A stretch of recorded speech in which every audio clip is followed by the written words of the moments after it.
tayo ngayon sa Kamaya Host. Mag-i-interview tayo ngayon na isa sa mga guests namin for today. So, here's ma'am. Hello ma'am, ano pong name niyo ma'am? Mari po. Mari. So, taga saan kayo ma'am? Balanga. Balanga. Yes. Basta po yung stay niyo ma'am dito sa Kamaya Host for today. For me, okay naman siya. Great experience para sa amin. Ang ganda lang niya balikan. Lalo hindi siya pang kibi lang eh. So, pang adult din. So, mara-recommend talaga na balikan dito. Ano naman po masasabi ninyo ma'am sa aming water park?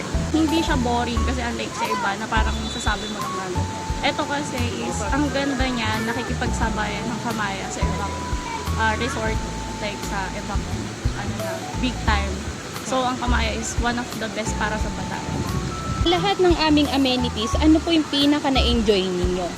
Dito sa may water park kasi ano siya, nakakatuwa na medyo nakakatakot yung experience pero babalikan mo talaga kasi exciting. In your stay here in Kamaya, ano yung pinaka best part para sa'yo? More on swimming po. Kaya masasabi ko, hindi lang kasi sa pool, nandyan din kasi yung sa dagat, sa beach ka talaga, yung inflatable ninyo. So, mas masasabi mo talaga na pwedeng balik-balikan ang Kamaya. You will have a chance to be a property owner here in Kamaya Coast. Ano naman ang masasabi mong magandang i-invest? Lote or condo? Sa akin kasi lote. Sa atin ngayon, mas maganda yung may property ka.